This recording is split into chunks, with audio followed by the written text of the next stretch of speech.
Israel மீது இப்போ Iran நடத்தி வர தாக்குதல் மிகப்பெரிய ஒரு பதற்றத்தை உலக நாடுகளிடையே ஏற்படுத்தியிருக்கு. இது மட்டும் இல்லாமல் 100க்கும் அதிகமான ஏவுகணைகளை இப்போ இஸ்ரேல் மீது ஈரான் தாக்குதல் நடத்தியிருக்காங்க. இது மட்டும் இல்லாமல் இது நம்முடைய அதாவது இந்திய நேர நிலவரப்படி பார்த்தோம் அப்படின்னா அக்டோபர் 1ஆம் தேதி இரவு 10லேருந்து 11 மணிக்கு மேலே தான் இந்த தாக்குதல் நடக்க ஆரம்பிச்சிருக்கு.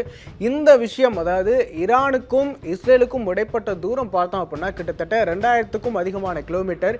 இதற்கிடையில் பார்த்தோம் அப்படின்னா இந்த ரெண்டு நாடுகளுக்கும் இடையில இருக்கிற பகை அப்படின்னு எடுத்துக்கிட்டோம்னா கூட கிட்டத்தட்ட 50 வருடங்களுக்கும் மேலா இந்த பகை நீடிச்சிட்டு இருக்கு.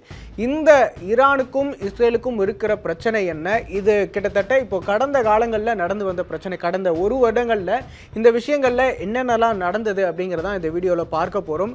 இந்த ஒரு வருஷத்துல என்ன நடந்தது அப்படிங்கிறத நம்ம புரிஞ்சுக்கிறதுக்கு முதல்ல மிடில் ஈஸ்ட் அப்படிங்கிற அந்த பகுதியில் எந்தெந்த நாடுகள் இருக்கு, அங்க யார் யார் இருக்காங்க, அவங்கள யார் யார் ஃப்ரெண்ட்ஸா இருக்காங்க, யார் யார் எனிமிஸா இருக்காங்க அப்படிங்கிறத ஃபர்ஸ்ட் நம்ம புரிஞ்சுக்கணும். இதுதான் ஆக்சுவலாக மிடில் ஈஸ்டுடைய மேப்.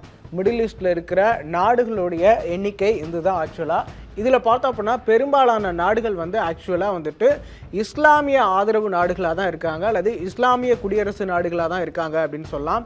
இதில் பார்த்தோம் அப்படின்னா இஸ்ரேல் இந்த இடத்துல இருக்கிற ரொம்ப ரொம்ப ஒரு சிறிய நாடு. மத்திய கிழக்கில் மற்ற நாடுகளோடு கம்பேர் பண்ணும்போது ரொம்ப சிறிய நாடு.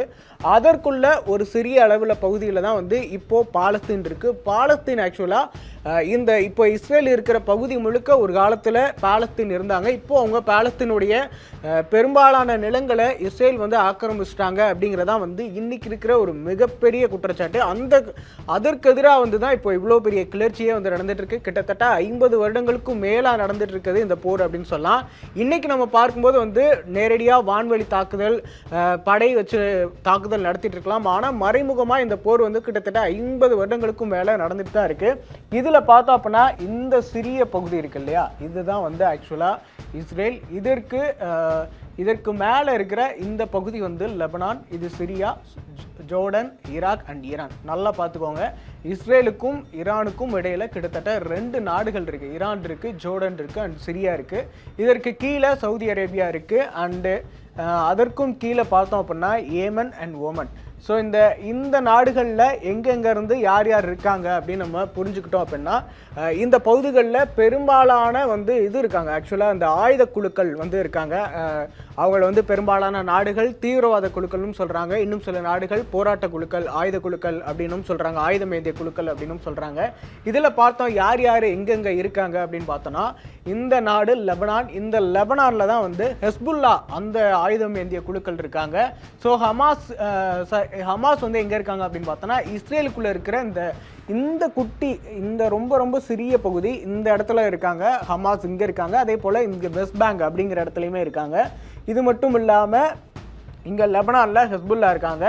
இன்னொரு போராட்ட குழுவாக இருக்கிற ஹவுதி அவங்க இங்கே ஏமனில் இருக்காங்க. ஸோ இந்த குழுக்கள் எல்லாமே பார்த்தோம் அப்படின்னா ஈரானால் ஃபண்ட் பண்ணப்பட்டு ஈரானால் வளர்க்கப்பட்ட ஒரு ஆயுதம் ஏந்திய குழுக்கள் அப்படின்னு சொல்லலாம். இவங்களுக்கு ஆயுதங்கள் வழங்குறது, நிதி வழங்குறது எல்லாமே ஈரான் தான் வழங்குறாங்க. ஸோ இவங்க அந்தந்த பகுதிகளில் இருந்தாலுமே சரி, இவங்க எல்லாருமே இஸ்ரேலுக்கு எதிராக இருக்காங்க அப்படிங்கிறது மிக நோட் பண்ண வேண்டிய ஒரு விஷயம்.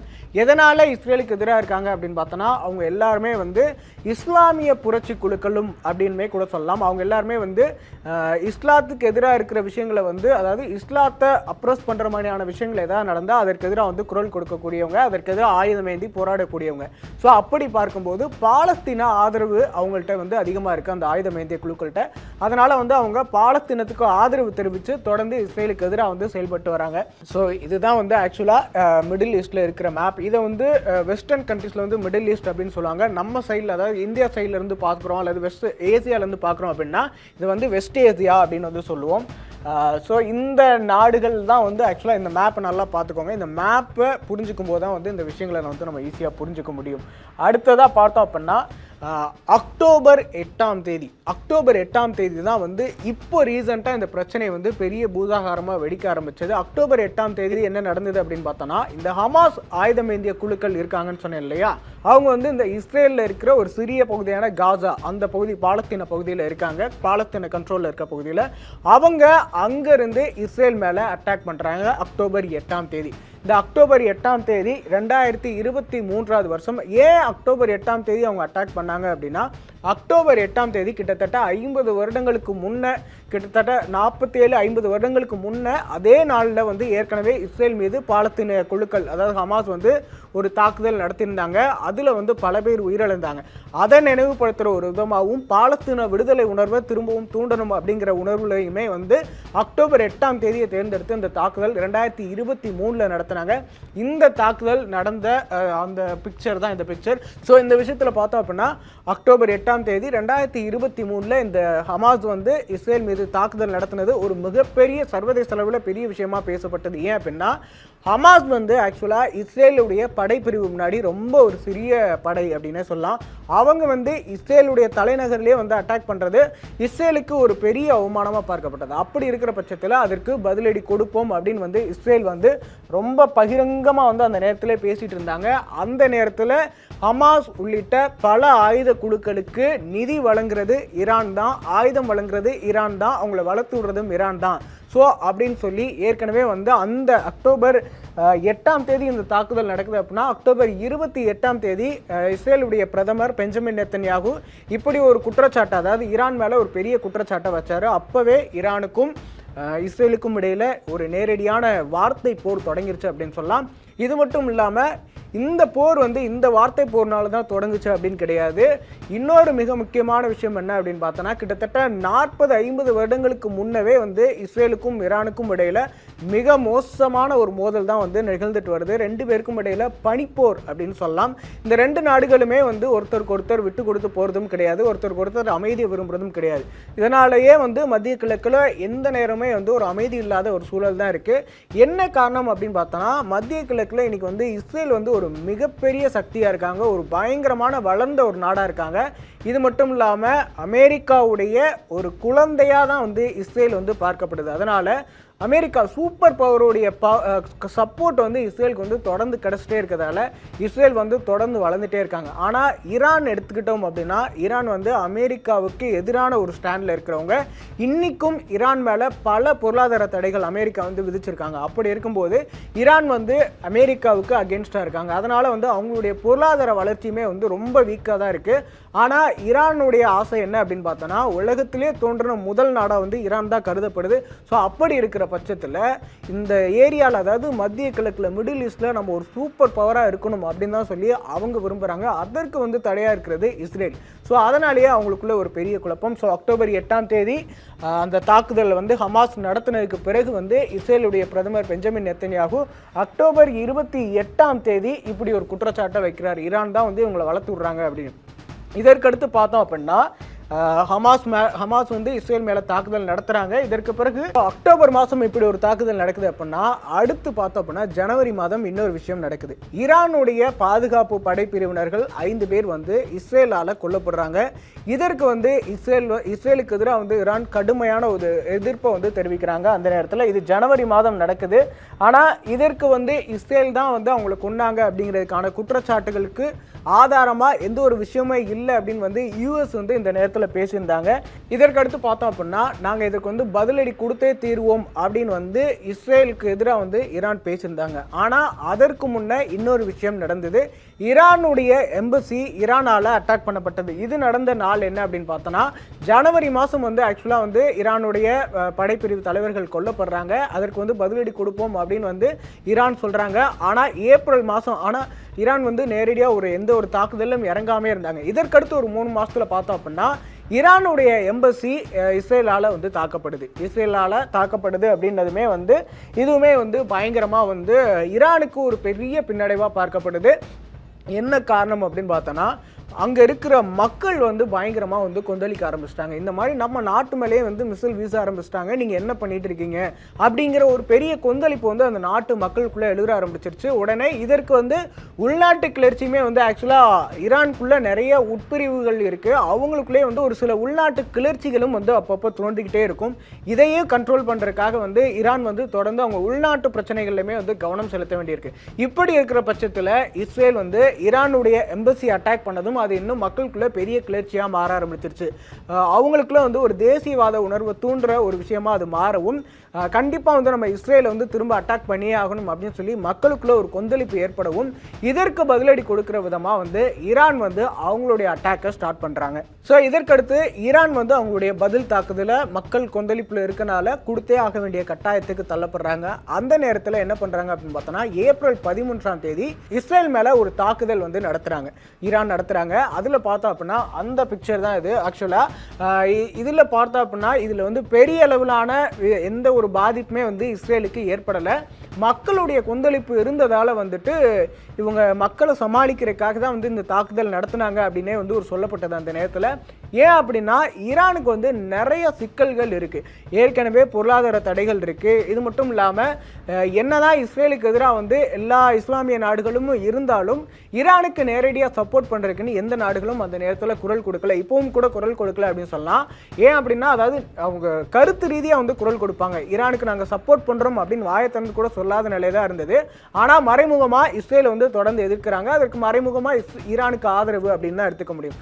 அப்படி பார்க்கும்போது நேரடியாக மற்ற நாடுகளுடைய சப்போர்ட்டும் ஈரானுக்கு இல்லாததால ஈரான் வந்து தயங்கியே இருந்தாங்க. அதுவும் இல்லாமல் பொருளாதார தடைகளும் இருக்கிறதால ஈரானுக்கு அமைதி காக்க வேண்டிய ஒரு சூழல் ஏற்பட்டது. இந்த நேரத்தில் தான் வந்து மக்களுடைய கிளர்ச்சியும் அதிகரிக்கவே ஏப்ரல் 13ஆம் தேதி இப்படி ஒரு அட்டாக் வந்து நடத்துறாங்க இஸ்ரேல் மேல. இதற்கு பதிலடியா திரும்பவும் இஸ்ரேல் வந்து மறுபடியும் ஒரு தாக்குதல் நடத்துறாங்க. அது என்ன அப்படின்னு பார்த்தோம்னா நேரடியான தாக்குதல் இல்லை, ஈரானுடைய அந்த நாட்டுக்குள்ள ஒரு பெரிய சிட்டியில வந்து இப்படி ஒரு பெரிய எக்ஸ்ப்ளோஷன் வந்து நடக்குது, ஒரு பெரிய பாம் அடிக்குது. அதனால வந்து சில பெரிய மேஜரான ஆக்சிடென்ட் இல்லை அப்படின்னாலும் அதற்கு முன்னாடியே வந்து தடுக்கப்பட்டிருக்கு அப்படின்னாலும் ஆனால் சில இடங்களில் இந்த மாதிரியான பெரிய எக்ஸ்ப்ளோஷன் நடந்தது. அந்த நாட்டுக்குள்ள ஒரு மக்களுக்குள்ளே வந்து ஒரு பெரிய பயத்தை வந்து இன்னும் உண்டு பண்ணியது. இதற்கு அடுத்து நடந்த விஷயங்கள் தான் ரொம்ப ரொம்ப கவனிக்க வேண்டிய ஒரு விஷயங்களாக மாறிச்சு. இது வந்து ஈரான் இஸ்ரேல் பிரச்சனை இல்லை, மத்திய கிழக்கினுடைய பிரச்சனை இல்லை, சர்வதேச அளவிலான பிரச்சனை அப்படிங்கிறத வந்து உணர்த்துற விதமாக இன்னும் நிறைய விஷயங்கள் இதற்கடுத்து நடந்தது. ஸோ இதற்கடுத்து நடந்த 2 விஷயங்கள் மிக முக்கியமான விஷயங்கள். இன்னைக்கு ஈரான் வந்து பதிலுக்கு இஸ்ரேல் மேல ஒரு தைரியமா வந்து இறங்கி ஒரு தாக்குதல் நடத்துறாங்க அப்படின்னா இதற்கு அடுத்து நடந்த இந்த 2 சம்பவங்கள் முக்கியமான சம்பவங்கள். ஜூலை 31ஆம் தேதி இந்த புகைப்படத்தில் இருக்கிறவர் வந்து இஸ்ரேலால கொல்லப்பட்டார், அதுவும் ஈரானுடைய எல்லைக்குள்ளேயே வந்து கொல்லப்பட்டார். ஈரானுடைய பயங்கரமான ஒரு 5 செக்யூரிட்டி அந்த பேஸ் இருக்கிற இடத்துல இருந்து வந்து கொல்லப்பட்டிருக்காரு அப்படிங்கிறது ஒரு மிக அதிர்ச்சிகரமான செய்தி. இவர் யார் அப்படின்னு பார்த்தோன்னா ஹமாஸினுடைய லீடர். ஹமாஸ் வந்து பார்த்தோம் அப்படின்னா ஈரானுக்குள்ளேயுமே வந்து பயங்கரமான ஒரு ஆதரவு பெற்ற ஒரு அமைப்பாக தான் வந்து இருக்கிறாங்க. அது மட்டும் இல்லாமல் ஈரானில் பாலஸ்தீனத்துக்கு ஆதரவான குரல் அந்த மக்களிடையே வந்து ரொம்ப இயல்பாகவே இருக்குது. ஏன் அப்படின்னா அவங்க இஸ்லாமிக் ரெவல்யூஷன் அப்படிங்கிற ஒரு பீரியட் வந்ததுலேருந்து அவங்க மற்ற இஸ்லாமிய நாடுகள் எல்லாருமே ஒன்றிணையணும் அப்படிங்கிற ஒரு ஒரு ஒரு உணர்வு வந்து அவங்களுக்குள்ள வந்து அரசியல்வாதிகளாலேயோ அல்லது அங்கே இருக்கிற ஒரு பொலிட்டிக்கல் சுச்சுவேஷனாலேயோ வந்து தூண்டப்பட்டிருக்கு. அப்படி பார்க்கும்போது ஹமாஸினுடைய லீடர் அதுவும் ஈரானுடைய எல்லைக்குள்ள ஈரானுடைய 5 அடுக்கு பாதுகாப்பு இருக்கிற ஒரு இடத்துல வந்து கொல்லப்பட்டது ஈரானுடைய மக்களுக்கு ஒரு பெரிய அதிர்ச்சியான சம்பவமாக மாறிச்சு. அப்படி இருக்கிற பட்சத்தில் பார்த்தோம் அப்படின்னா அங்கே இருக்கிற மக்கள் இன்னும் ஏற்கனவே கொந்தளிச்சதை விட இன்னும் அதிகமாக கொந்தளிக்க ஆரம்பிச்சாங்க. கண்டிப்பாக வந்து இஸ்ரேலுடைய கதையை முடிச்சாகணும் அப்படிங்கிற மாதிரியான விஷயங்களை வந்து அவங்களுடைய உணர்வுகள் வந்து வெளிப்படுத்தினது அப்படின்னு சொல்லலாம். அந்த மாதிரி பல விஷயங்கள் பல செய்திகள் தொடர்ந்து வந்துட்டே இருந்தது. இப்படி வந்துகிட்டே இருக்கிறப்போ தான் பார்த்தோம் அப்படின்னா இவர் ஜூலை 31ஆம் தேதி கொல்லப்படுறாரு, ஹமாஸினுடைய லீடர் இஸ்மாயில் ஹனியே. இதற்கடுத்து இன்னொரு மிக மோசமான சம்பவம் வந்து இன்னொரு விஷயம் நடக்குது. இன்னொரு விஷயமா என்ன அப்படின்னு பார்த்தோன்னா செப்டம்பர் 27ஆம் தேதி ஹமாஸினுடைய லீடர் கொல்லப்பட்ட மாதிரி ஹெஸ்புல்லாவுடைய லீடர் ஹசன் நஸ்ருல்லாவும் கொல்லப்படுறாரு. இவர் கொல்லப்பட்டது செப்டம்பர் 27ஆம் தேதி. ஸோ இந்த விஷயமே வந்து இன்னும் அந்த மக்களிடையே வந்து பெரிய கிளர்ச்சியை உண்டு பண்ணது. இதற்கு மேலே வந்து பொறுமை காக்க முடியாது. இஸ்ரேல் தொடர்ந்து வந்து அவங்களுடைய அட்டூழியங்களை வந்து அதிகரிச்சுட்டே இருக்காங்க அப்படிங்கிற குற்றச்சாட்டு இருந்த நிலையில அவங்களுடைய இந்த மாதிரியான பாலஸ்தீன ஆதரவு குழுக்கள் எல்லாத்தையுமே வந்து கொண்டுட்டே வருது. அவங்களுக்கு வந்து ஒரு பெரிய விஷயமா மாறிச்சு. இது மட்டும் இல்லாமல் ஈரானுடைய பொலிட்டிக்கல் லீடர்ஸுக்குமே வந்து இது ஒரு த்ரெட்டாக பார்க்கப்படுது. ஸோ அப்படி இருக்கும்போதுல நாளைக்கு நம்ம தான் டார்கெட்டாக இருக்கலாமோ அப்படிங்கிற விஷயமே வந்து பார்க்கப்பட்டதால இதற்கு மேலே வந்து அமைதி காக்க முடியாது அப்படின்னு தான் இப்போ இறங்கி அக்டோபர் 1ஆம் தேதி இன்றைய நிலவரமாக வந்து நடந்துட்டு இருக்க விஷயம். அதாவது ஈரான் வந்து பதிலுக்கு இஸ்ரேல் மேலே தாக்குதல் நடத்த ஆரம்பிச்சிட்டாங்க. இந்த தாக்குதலில் பார்த்தோம் அப்படின்னா கிட்டத்தட்ட 100க்கும் அதிகமான ஏவுகணைகள் 130க்கும் அதிகமான ஏவுகணைகளை வந்து இப்போ இஸ்ரேல் மேல ஈரான் வந்து தாக்குதல் நடத்தியிருக்காங்க. இஸ்ரேலுடைய பாதுகாப்பு வந்து இஸ்ரேலுடைய டிஃபென்ஸ் சிஸ்டம் வந்து உலக அளவில் வந்து ரொம்ப ரொம்ப ரொம்ப பிரபலமானது அப்படின்னுமே சொல்லலாம், ரொம்ப புகழ்பெற்றது அப்படின்னு சொல்லலாம். அயன் டோம் அப்படின்னு சொன்னாங்க. ஸோ இதை தாண்டியுமே வந்து ஈரானால வந்து இஸ்ரேலை அட்டாக் பண்ண முடிஞ்சிருக்கு. அயன் டோம் அப்படின்னு எடுத்துக்கிட்டாலும் அயன் டோம் பற்றி சில கருத்துக்கள் சொல்லப்படுது. அயன் டோம் உடைய சக்தி அப்படின்னு பார்த்துக்கிட்டோம்னா அதனால ஒரு குறிப்பிட்ட அளவுக்கான மிசைல்ஸ் தான் வந்து கண்ட்ரோல் பண்ண முடியும். இதற்கிடையில பார்த்தோம் அப்படின்னா இதை தாண்டியும் இதுக்கு ஏற்ற மாதிரி கால்குலேட் பண்ணியுமே வந்து ஈரான் வந்து தொடர்ந்து தாக்குதல் நடத்தியிருக்காங்க. இந்த ஈரானுடைய பதிலடிக்கு முன்னாடி இன்னொரு விஷயம் வந்து ஒன்று நடந்திருக்கு. என்ன அப்படின்னு பார்த்தோம்னா லெபனானுடைய லெபனானில் இருக்கிற ஹெஸ்புல்லா குழுக்களுடைய தாக்குதல் வந்து தொடர்ந்து அதிகரிச்சது. அதற்கு பதிலடி கொடுக்கிற விதமாக தான் வந்து ஹெஸ்புல்லாவுடைய லீடர் வந்து கொல்லப்பட்டார்.